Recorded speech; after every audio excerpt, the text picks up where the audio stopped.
அனைவருக்கும் வணக்கங்க. நீங்க பார்த்துட்டு இருக்கிறது அரண் தமிழ் யூடியூப் சேனல். நம்ம பார்க்க போறது மாடித்தோட்டம். டெரஸ் கார்டன் பற்றிய ஒரு பதிவு தாங்க பார்க்க போறோம். பார்க்கலாமா? இன்னைக்கு நம்ம எதை பத்தி பார்க்க போறோம்? ஒரு டிப்ஸ் வீடியோ தாங்க இன்னைக்கு நான் உங்களோட ஷேர் பண்ண போறேன். உங்க வீட்டு மாடித் தோட்டத்துல இந்த மாதிரி செவ்வந்தி பூக்கள் நிறைய பூக்களை கொத்து கொத்தா கொடுக்கணுமா? அப்பனா கண்டிப்பா இந்த 5 டிப்ஸை நீங்க ஃபாலோ பண்ணுங்க. உங்க வீட்லயும் செவ்வந்தி பூக்கள் இதே மாதிரி நிறைய பூக்களை கொடுத்துக்கிட்டே இருக்கும். சரி வாங்க, என்னென்ன டிப்ஸ் அப்படின்னு பார்க்கலாமா? Tip number 1. எல்லாருமே ரொம்ப ஆசையா நர்சரியில இருந்து இந்த சாமந்தி செடிகள வாங்கிட்டு வருவோங்க. நர்சரியில இருந்து வாங்கிட்டு வரும்பொழுது செடிகள் நல்லா இருக்கும். வாங்கிட்டு வந்து நம்ம வீட்ல வச்ச சில நாட்கள்லயே பார்த்தீங்கன்னா, செடி வாடி போயிரும். அதற்கு காரணம் என்னன்னு பார்த்தீங்கன்னா, நீங்க வாங்கிட்டு வர தொட்டியில நீங்க வாங்கிட்டு வந்தீங்கன்னா, இந்த பிரச்சனை அதிகமா வருங்க.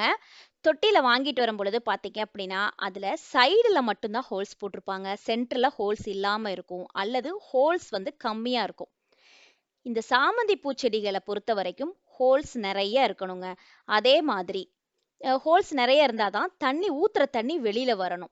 அதனால நீங்க வாங்கிட்டு வர்றீங்க அப்படின்னா, வாங்கிட்டு வந்த உடனே நீங்க என்ன பண்ணுங்க, உங்களுடைய வீட்ல ஏதாவது ஒரு நல்ல பாட் எடுத்துக்கோங்க. மேக்ஸிமம் ஒரு 10 இன்ச் அல்லது அத விட பெருசா இருந்தாலும் பரவால்ல. அத விட சிறுசு மட்டும் எடுக்காதீங்க.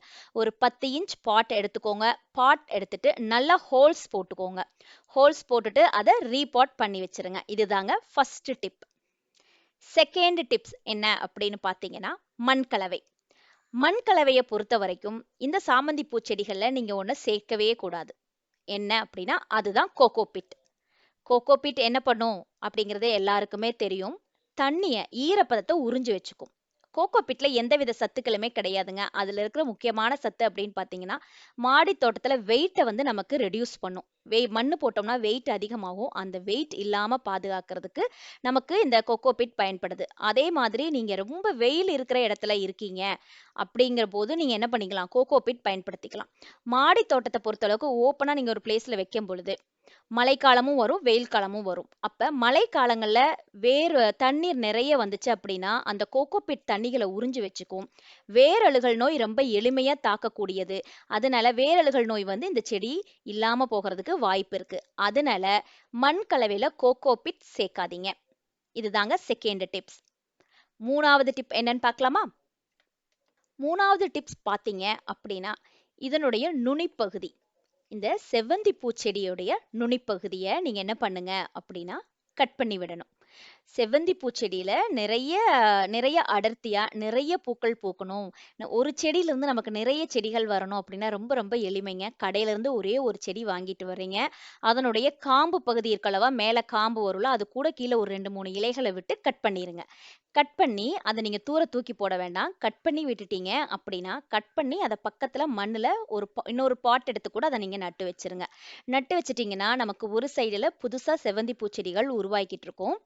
இந்த பக்கத்துல நீங்க கட் பண்ணி விட்ட இடத்துல இருந்து புதுசா 2 கிளைகள் பிரியும். இதே மாதிரி நீங்க செவ்வந்தி பூச்செடிகளுடைய காம்புகள கட் பண்ணி விட்டுட்டே வந்தீங்க அப்படின்னா, உங்களுக்கு அடுத்தடுத்து கிளைகள் அதிகமாக வரும். கட் பண்ண காம்புகள எடுத்து நீங்க புது செடிகளா உருவாக்கலாம். அடுத்த டிப்ஸ்.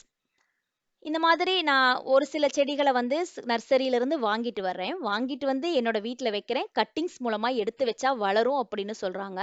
ஆனா நான் வாங்கிட்டு வந்த செடிகள்ல கட்டிங்ஸ் மெத்தட் ஒர்க் அவுட் ஆகல அப்படின்னு சிலர் நினைப்பீங்க. ஏன் அப்படின்னா, நாட்டு ரக செடியா அப்படின்னு கேட்டு வாங்கணுங்க. நாட்டு ரக செடி மட்டும் தான் கட்டிங்ஸ் மூலமா வளரக்கூடியது. அது இல்லாம நம்ம ஹைபிரிட் வாங்கிட்டு வந்தோம் அப்படின்னா, அந்த 3 மாசத்துக்கு சீசன் இருக்கிற அந்த 3 மாசத்துக்கு பார்த்தீங்க அப்படின்னா, எந்த தொட்டியில வாங்கிட்டு வரோமோ, அந்த தொட்டியிலேயே இருக்கும். அந்த 3 மாசத்துக்கு பூக்கள் பூக்கும். அதற்கு அடுத்து நீங்க அத கட்டிங்ஸ் மூலமா எடுத்து வச்சீங்க அப்படின்னா, அந்த செடி வந்து வளரவே வளராதுங்க.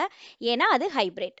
நாட்டுப்பூ நாட்டு செடி அப்படின்னு பார்த்தீங்கன்னா, ஹைபிரிட் செடியா இல்லாம நாட்டு செடியா இருந்துச்சு அப்படின்னா, கட்டிங்ஸ் மெத்தட் ஒர்க் அவுட் ஆகும். கட்டிங்ஸ் மெத்தடே இல்லைனாலும், இது சீசன் முடிஞ்சு காய்ஞ்சிருச்சு அப்படின்னா, அடுத்த புது செடிகள் கீழிருந்து அதுவே உருவாகி, நமக்கு இந்த செடி வந்து நம்ம மாடி தோட்டத்துல இருந்துகிட்டே இருக்குங்க. 5வது டிப்ஸ் மிக முக்கியமான டிப்ஸ் என்ன அப்படின்னு பார்த்தீங்கன்னா, உரம். இதற்கு என்ன உரம் குடுக்கலாம் அப்படின்னு பார்த்தீங்கன்னா, வாழைப்பழ கரைசல் குடுக்கலாங்க. வாழைப்பழ கரைசல நீங்க ஒரு 15 நாட்கள் இடைவெளியில கொடுங்க. அந்த வாழைப்பழ கரைசலை எப்படி கொடுக்கணும் அப்படின்னு பார்த்தீங்கன்னா, வாழைப்பழத்தோட தோல் எடுத்துக்கோங்க. அந்த தோலை எடுத்துட்டு, அந்த தோல் மூழ்கிற அளவுக்கு தண்ணீர் விட்டு, ஒரு 3 நாளைக்கு என்ன பண்ணிருங்க, மூடி வச்சுருங்க. மூடி வச்சுட்டீங்க அப்படின்னா, உங்க பூச்செடிக்கான உரம் தயாராயிடுச்சு. அத எடுங்க. அத எடுத்து வடிகட்டிட்டு, அந்த உரத்து கூட நீங்க ஒரு 2 மடங்கு சாதாரண தண்ணீர் சேர்த்து, உங்க செடிகளுக்கு கொடுத்து வாங்க. உங்களுடைய செடி வந்து நல்லா பூத்து குலுங்குங்க. இந்த வாழைப்பழ தோல் கரைசல் மட்டும் கிடையாது. 15 நாட்களுக்கு ஒரு முறை வாழைப்பழ தோல் கரைசல் குடுக்குறீங்க அப்படின்னா, அதற்கு இடைவெளியில பார்த்தீங்க அப்படின்னா, வேப்பம் புண்ணாக்கு ஒரு கைப்பிடி சேருங்க. ஆட்டு சாணம் இருந்துச்சு அப்படின்னா, ஆட்டு எரு அல்லது மாட்டு சாணம். இது 2ல ஏதாவது ஒண்ணு இருந்துச்சு அப்படின்னா, அத வந்து மேல் உரமா குடுத்தீங்க அப்படின்னா போதுமானது. உரக்கலவை அப்படின்னு பார்த்தீங்கன்னா, உரம்னு பார்த்தீங்கன்னா, இந்த 2 வகையான உரம் கொடுங்க. லிக்விட் ஃபெர்டிலைசர்ல வாழைப்பழ கரைசல் குடுங்க. மேல் உரமா நம்ம என்ன குடுக்குறோம் அப்படின்னா, வேப்பம் புண்ணாக்கு ஒரு கைப்பிடி எடுத்துக்கோங்க. அந்த வேப்பம் புண்ணாக்கு கூட ஆட்டு உரம் அல்லது மாட்டு சாணம். இது 2மே ஏதாவது ஒண்ணு நல்லா மக்குனதா இருந்துச்சு அப்படின்னா, அத 2 மட்டும் எடுத்துக்கிட்டு, நீங்க வந்து ஒரு 15 நாள் இடைவெளியில லிக்விட் ஃபெர்டிலைசர் ஒரு டைம் கொடுங்க. இந்த சாலிட் ஃபெர்டிலைசரையும் குடுத்தீங்க அப்படின்னா, உங்க பூச்செடி நிறைய பூக்கள உங்களுக்கு கொடுத்துக்கிட்டே இருக்குங்க. இந்த வீடியோல நான் ஷேர் பண்ண டிப்ஸ் எல்லாமே உங்களுக்கு கண்டிப்பா பயனளிக்கிற வகையில இருந்திருக்கும். வேற ஏதேனும் டிப்ஸ் உங்களுக்கு தெரிஞ்சுச்சுன்னா, நீங்களும் கமெண்ட் பாக்ஸ்ல கமெண்ட் பண்ணுங்க. நன்றி!